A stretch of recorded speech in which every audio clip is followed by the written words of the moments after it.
serang Iraq, apa sebab mereka serang Baghdad? Adakah semata-mata kerana nak jajah? Adakah semata-mata kerana Saddam? Adakah semata-mata kerana peluru berpandu? Adakah semata-mata kerana minyak?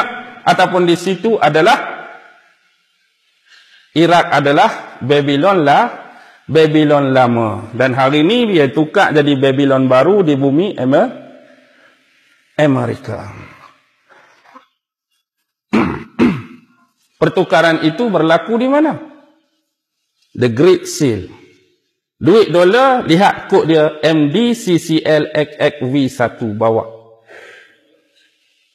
1776. Itu adalah kod penomboran sistem 660 seksagasimal zaman tamadun Babylon lama kepada perubahan Babylon baru Amerika kepada sistem penomboran berasaskan 10.6 darat 1110 akan keluarlah 1776 penubuhan Amerika. Penubuhan Amerika. Itulah kod dia 1776. Dan begitu juga Illuminati ditubuhkan pada siapa yang tubuhkan Illuminati? Adam Weishaupt. Di mana? In Stuttgart, Jerman, Bavaria. 1 hari bulan Mei 1776 Illuminati ditubuhkan.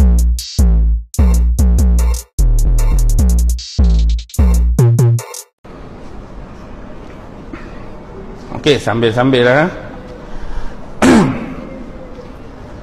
Baik. Kita kembali.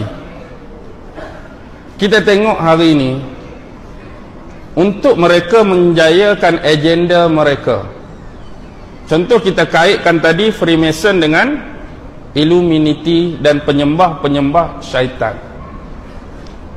Dia start zaman Namrus. Kita tahu Namrus bin Kan'an bin Kush bin Sam.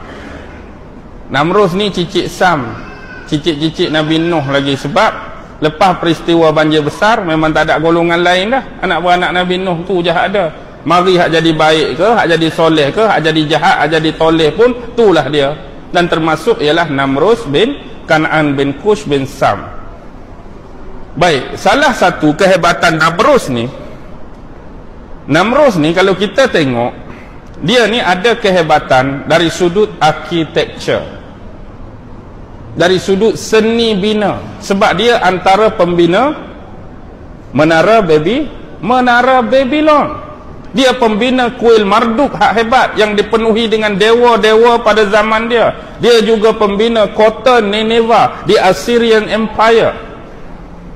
Dia juga salah seorang ahli astronomi. Dia juga ahli astrologi. Dia juga pencipta ilmu palmistry, horoskop tu yang berasaskan 12 bintang. Semua tu datang pada zaman Namrus, dan dia juga gunakan sistem matawan dan penomboran seksagasimal berasaskan 6 dan 60. Hari ni kita masih pakai sistem tu sejak zaman Namrus. 60 saat bersamaan 1 minit, 60 minit bersamaan dengan 1 jam, 360 darjah. Ini semua asas dia datang dari Nuh lagi. Sebab Namrus arkitektur yang hebat, ahli seni bina. Sebab itu teras ini melahirkan Freemason, pembina-pembina yang bebas. Walaupun asas sebenar Freemason bermula di Scotland. Hak nama Freemason betul-betul The Scottish Rite. Di Scotland, Scottish Rite. Sebab itu ahli-ahli Freemason yang naik dari satu tingkat ke satu tingkat boleh ditabalkan di mana-mana lodge, mana-mana tempat. Tapi bila sampai tahap 33rd degree, dia perlu di PhD kan di sini. Tak boleh tempat lain, iaitu di Scottish Rite. Ini zaman bila dia masuk penubuhan Scottish Rite, zaman dia tukar sejarah. Dia adalah bangsa-bangsa Viking dari negara Skandinavia tu. Dia tukar sejarah, mereka ubah, mereka jadi Anglo-Saxon. Kemudian masuk ke tanah besar England. Waktu tu waktu berkecamuknya perebutan tanah-tanah. Hak zaman Braveheart punya cerita, Mel Gibson pelakon utama. Pernah tengok filem Braveheart? Kan pahlawan-pahlawan Scotland tu. William Wallace. I am William Wallace. Mel Gibson, pelakon paling ramai dalam sejarah. Akhirnya dibahagi-bahagikan, ni sikit, ni sikit, ni sikit, diterajui oleh seorang raja, King Arthur. Penasihat tu paling penting. Siapa penasihat King Arthur? Siapa penasihat King Arthur? Merlin, watak Merlin paling penting. Merlin dia boleh hibernation 2 dimensi. Ingat, siapa Merlin? Who is Merlin? Dialah yang menjadi pengasas dan pembina Stonehenge di Salisbury. Batu-batu hak tinggi tu. Batu tu ada struktur apa? Untuk ukur sistem pergerakan matahari. Bawah tu ada apa? Bawah Stonehenge tu ada apa? Jadi rahsia sampai kini. Okey, berbalik kepada Namrus. Dia bina menara Babylon. Tapi kita harus ingat, zaman Babylon ini adalah zaman tamadun apa? Babylon zaman tamadun apa? Tamadun paling awal di dunia Mesopotamia, bukan Mesopotato. Ataupun Mr. Potato. Mesopotamia, bawah Mesopotamia banyak kerajaan yang berganti silih. Ada Sumeria yang terkenal, Raja Hammurabi yang terkenal dengan kod Hammurabi itu. Kemudian ada kerajaan Akkadia, Maharaja Sargon I, Maharaja Sargon II, kerajaan Akkadia. Ada kerajaan Assyria, Assyrian Empire, ada kota Nineveh, kota Nabi Yunus ibnu Matta. Tahu? Yunus ibnu Matta. Matta tu siapa? Matta tu siapa? Yunus anak Matta. Matta tu siapa? Matta tu siapa?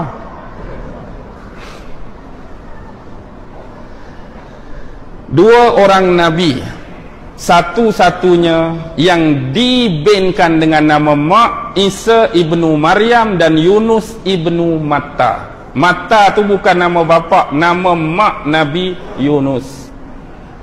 Hak lain selain Adam lah, Adam tu tak ada lah. Selain semua lakop dengan bin bapa kecuali dua nabi ni, Adam ibnu Maryam, Yunus ibnu Matta, anak lelaki Matta. Matta tu nama mak perempuan Matta ibnu Abu Matta. Abu Matta ibnu anak siapa?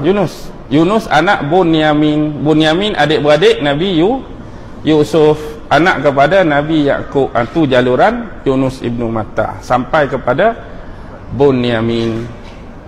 Baik, sekarang kita tengok tu kota dia.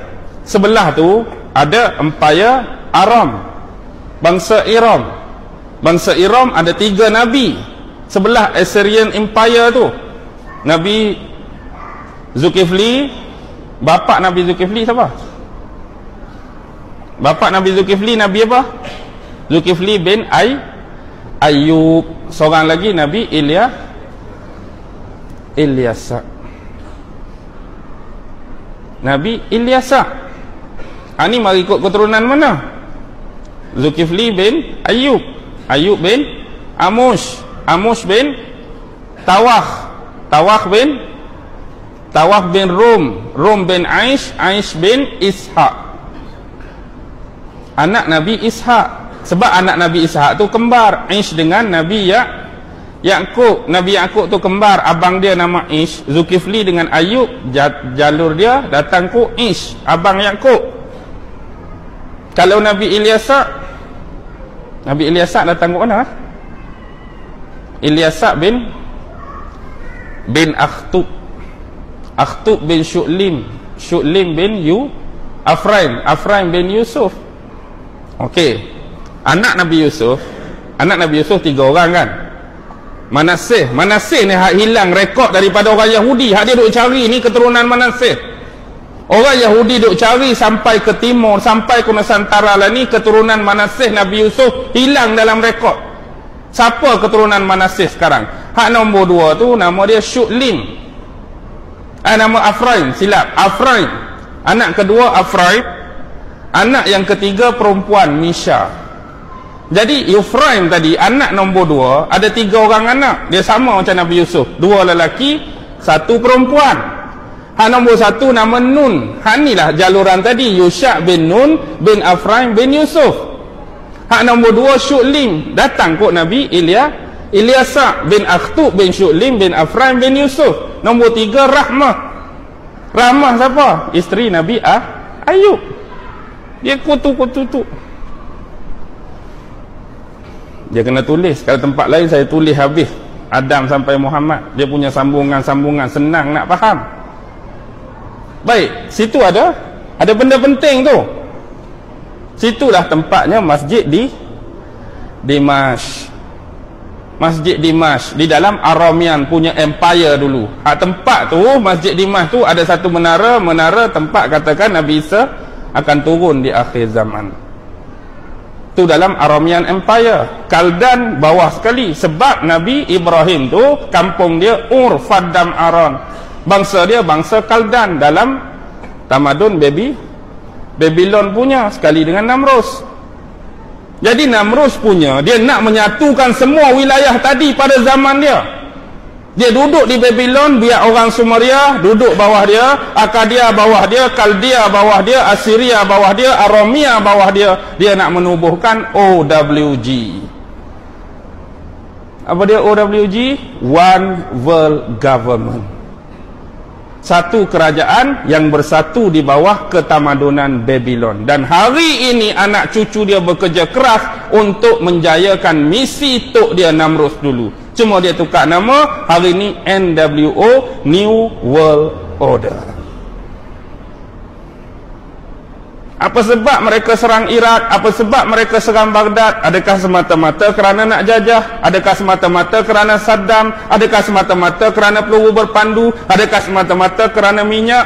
Ataupun di situ adalah Iraq adalah Babylon lama, dan hari ini dia tukar jadi Babylon baru di bumi Amerika.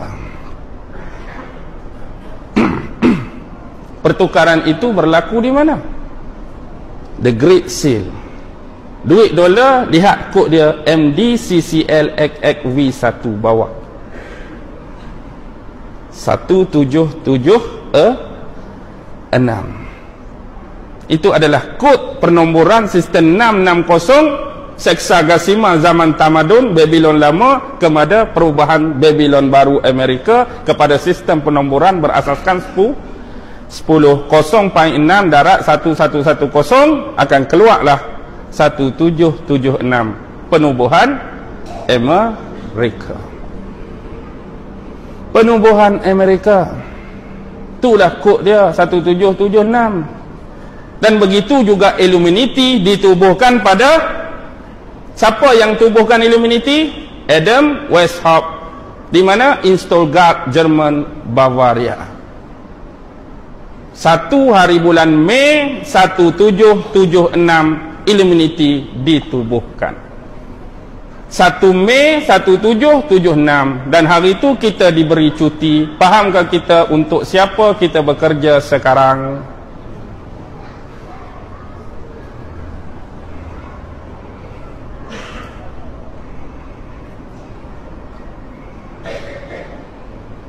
Tapi tak apalah, cuti kan? Cuti.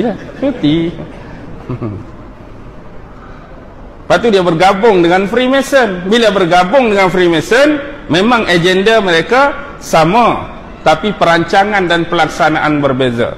Akibatnya penggabungan ini melahirkan apa yang dikatakan sebagai 8F. Tahu 8F tu apa? F yang pertama, faith, kepercayaan dan akidah. Mereka akan kikis ini daripada orang-orang Islam. Kikis akidah, rosakkan agama Islam.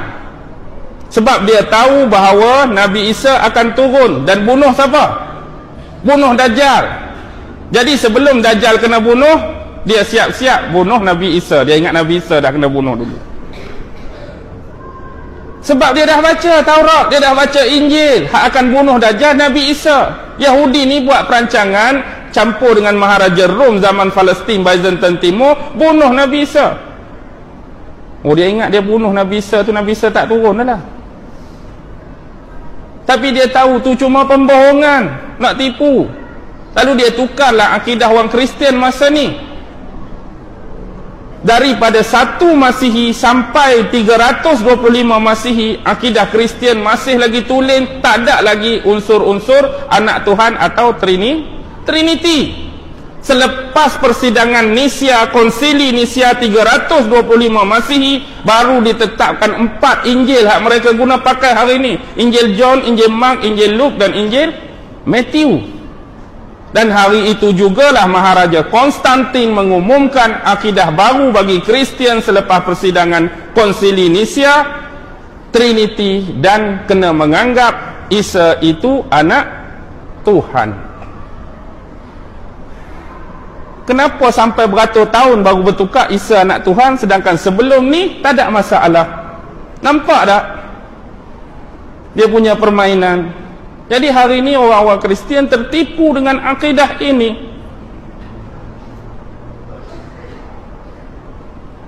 Tapi orang Kristian pun duk tunggu tak Nabi Isa turun. Yahudi KO terus dah, bagi dia Nabi Isa dah mati. Bagi dia rasa selesa dan selamat. Dajjal sudah tidak akan dibunuh lagi, sebab Nabi Isa tak nak turun dah, Nabi Isa mati. Tapi kita dua agama besar samawi, Kristian dengan Islam, duk tunggu. Yang jadi beza tang mana? Yang jadi beza bagi kita, waktu orang nak bunuh Nabi Isa dulu, pandangan Islam Nabi Isa diangkat Allah, nanti akan turun. Orang Kristian yang disalib tu dah memang Nabi Isa, tapi dia meninggal 3 hari, kemudian Allah hidupkan balik, bertemu pertemuan terakhir dengan sahabat dia, kemudian Allah angkat sama angkat. Tapi kita angkat terus, rupakan hak tu orang lain. Kristian hak tu pun dia, hak mati pun dia, hak bangkit balik 3 hari pun dia, hak naik pun dia, hak turun pun dia. Tu saja beza. Sebab nanti nak turun di mana? Nanti nak turun di Masjid Dimash, Masjid Umayyah. Tahu tak apa sejarah tapak masjid tu? Zaman tu zaman siapa? Aramia, 3000 sebelum Masihi, zaman Mesopotamia. 1000 sebelum Masihi, di situ ada kuil untuk memuja dewa Haddad, dewa badai, dewa petir. Zaman tu zaman dewa kan? 1000 sebelum Masihi. Kemudian bila berlalu zaman tu, 1 Masihi, 1 abad Masihi ke atas sampai 400 tu, dibina kuil Temonos dia panggil, untuk sembah Tuhan Jupiter. Sebab abad pertama sampai ke-4 Byzantine Timur dah masuk. Byzantine Timur siapa? Orang-orang Rom. Rom dia bawa ajaran Hellenistik dia. Hellenistik Rom, ajaran dia berteraskan pagan kuno Yunani Greek, percaya pada dewa. Salah seorang dewa dia percaya siapa? Jupiter. Jupiter lah duduk dalam kuil Temonos tu. Tempat tu, tempat mana? Tempat tadi ada dewa Haddad. Sebelum tu kuil tu runtuh, bangun kuil Temonos, sembah Tuhan Jupiter.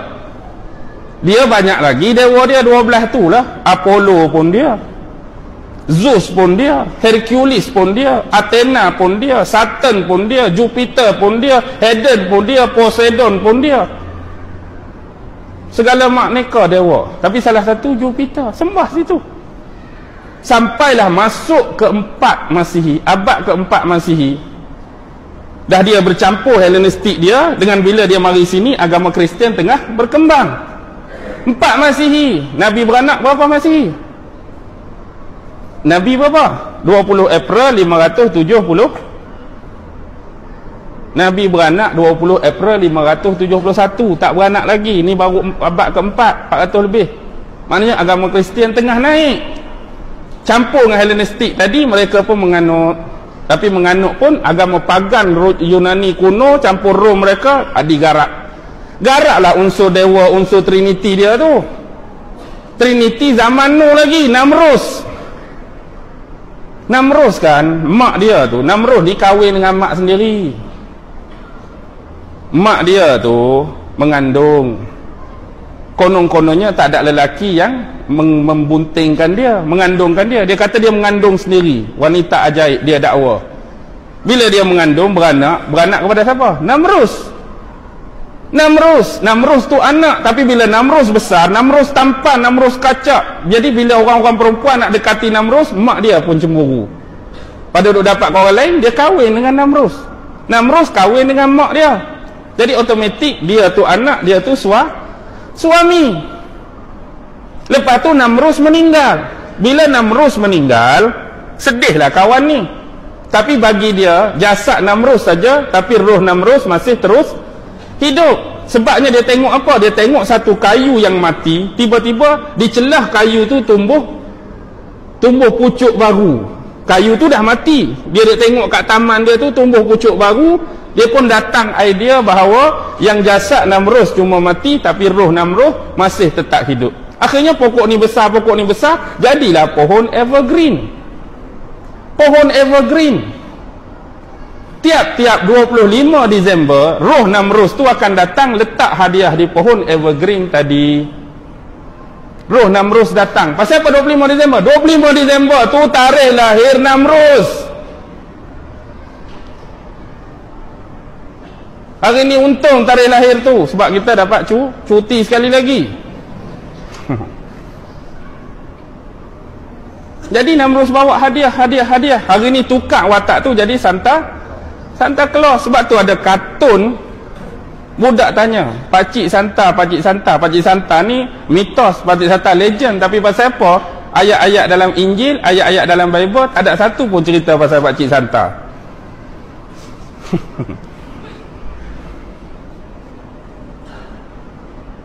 Namrus mai. Kemudian dia mengandung sekali lagi, konon-kononnya mengandung suci juga. Lahir siapa? Tamuzi. Bagi dia Tamuzi tu hanya watak Tamuz, tapi roh duduk dalam tu roh siapa? Roh Namrus. Jadilah Trinity, Tuhan berkeluarga start di situ. Namrus, Semiramis, Tammuz.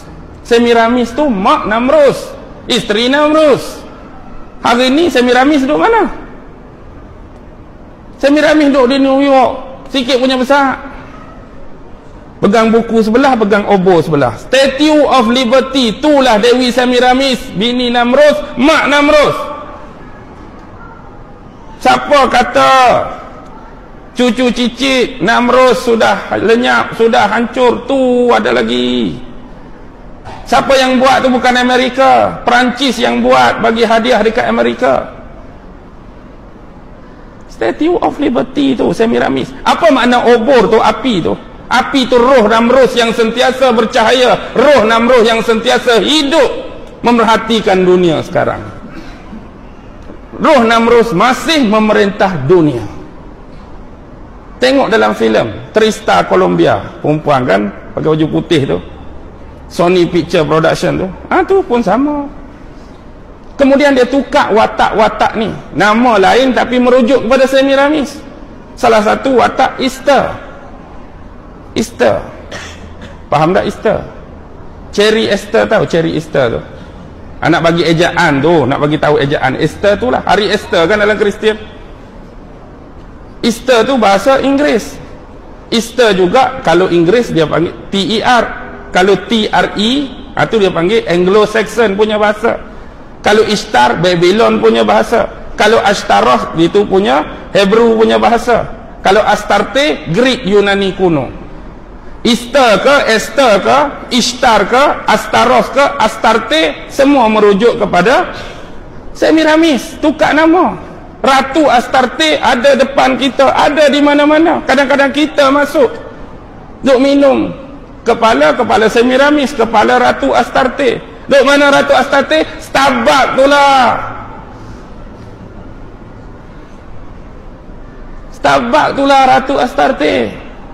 Siapa? Semiramis. Lenyap ke, hilang ke, ada di mana-mana. Hak ni lah yang kita nak duk ceramah, kita duk kuliah ni. Simbol dia, lambang dia ada di mana-mana. Dan kalau kita tengok tradisi lain di Asia, Cybele dengan Dayos, benda sama. Di India, Dewi Dewika mengandung suci juga, dapat anak Dewa Krishna. Mana Dewa Krishna? Kalau dewa Siva hak bersila trisula mata tiga ulak senduk, tu Siva. Kalau hak bulatan macam joget tu tu Wisnu. Kalau Krishna hak mana? Dia tiup seruling. Kalau hak kepala gajah, hak tu Ganeshan. Adik-beradik dia hak okey, Subramaniam. Banyak lagi Tuhan-Tuhan dia, Iswara, Kubera. Lepas tu hak kepala monyet tu Hanuman. Hak ni. Tapi falsafah dia cukup. Kita ada guru kawan-kawan, kita tanya apa makna ni? Oh, dia kata makna dia cukup tersirat. Sebenarnya nak bagi tahu beza antara peniup dan suara yang ditiup. Peniup tu siapa? Peniup tu siapa? Bagi dia peniup tu hak atas sekali lah. Tapi suara hak ditiup tu tak berhuruf, tak bersuara. Hak ditiup tu masuk pada telinga-telinga manusia. Tu dia punya falsafah. Peniup tu itulah. Tapi suara yang ditiup tu tak ada huruf, tak ada suara. Orang dengar masuk. Ada beza peniup dengan suara yang ditiup, suara yang terhasil. Peniup lain, suara yang ditiup lain, suara yang terhasil dari seruling juga lain. Biarlah, tu dia punya falsafah, dia punya teori agama dia. Lepas tu sampai kepada siapa? Mesir. Kan bila Babylon jatuh, Mesir dah ada zaman Babylon, cuma tak popular. Ajaran ni diseluduk masuk oleh bangsawan tak Babylon, masuk dalam istana Firaun. Fir'aun dah ada dewa banyak dah. Daripada dewa Ra, dewa matahari, one eye sun god. Tuhan matahari bermata satu. Daripada ada trinity dia, Horus, Isis, Osiris.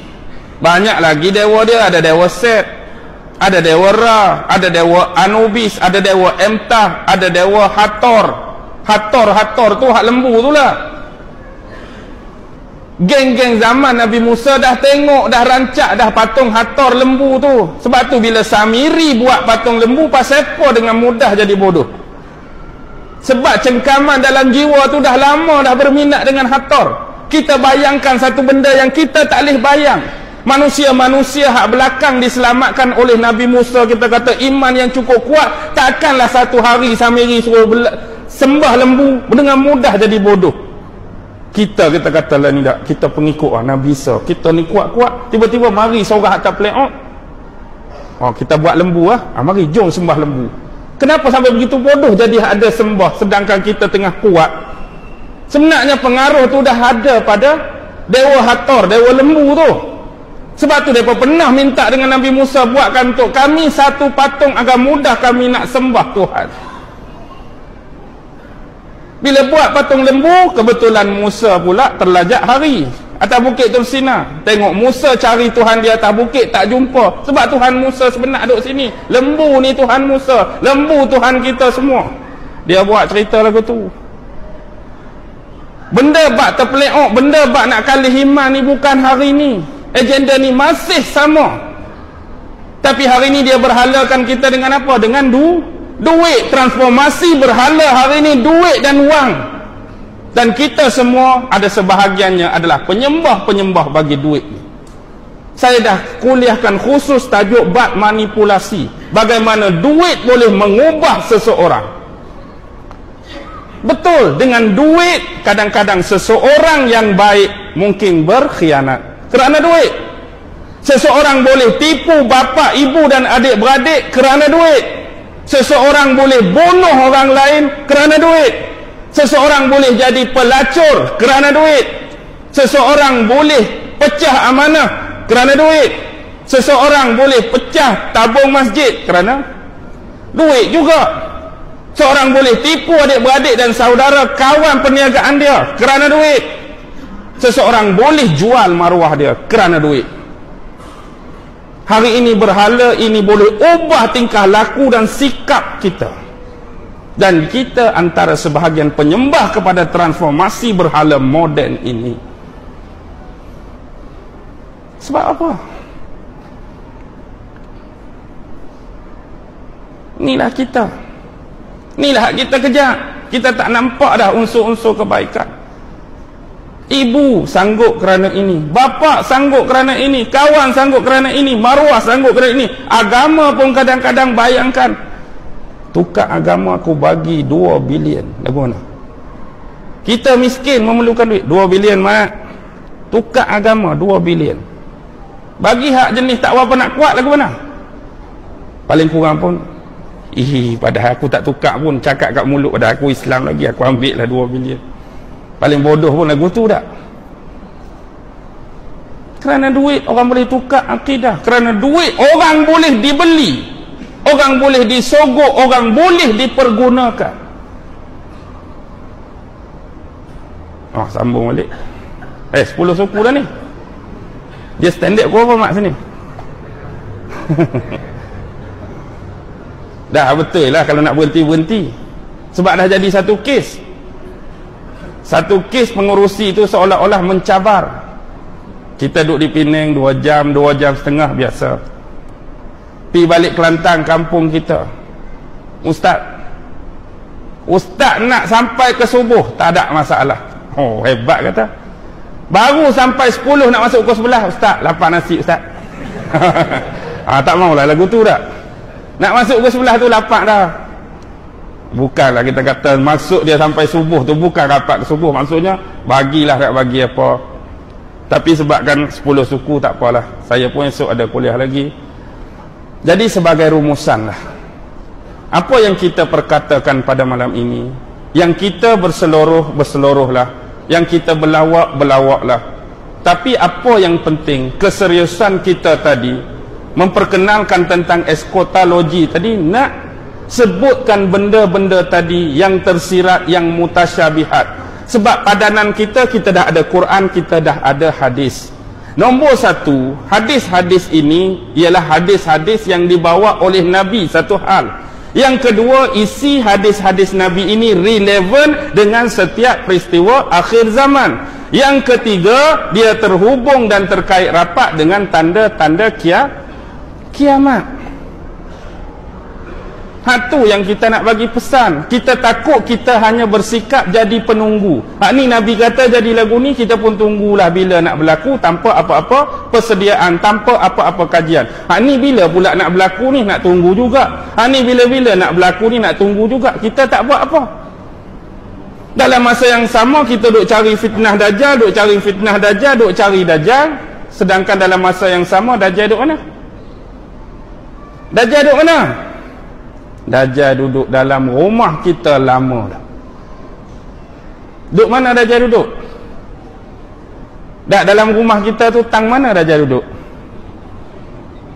TV. TV Dajjal. TV Dajjal sebab mata satu. Kita anggap TV Dajjal. Baik. Nak tahu Dajjal hak sebenar ni. Kita sibuk cari Dajjal di luar. Sedangkan dalam masa yang sama, kita dah lama buta sebelah mata, melepaskan isteri masing-masing, kadang-kadang keluar tanpa izin. Kita dah lama buta sebelah mata, melepaskan isteri keluar tanpa menutup aurat. Kita dah lama buta sebelah mata, melepaskan anak-anak perempuan kita keluar dengan mana-mana teman lelaki. Kita dah lama buta sebelah mata kerana tak tahu dan tak ambil tahu mana anak lelaki kita daripada pukul 12 malam sampai subuh. Kadang-kadang kita tak tahu, jadi mata sebelah anak tak semayang. Kita tak ambil tahu mata sebelah anak tak puasa. Kita tak ambil tahu anak tak reti mandi junub. Kita tak ambil tahu anak tak reti baca muqaddam. Kita tak ambil tahu daripada mana sumber kemasukan nak bagi anak-anak makan.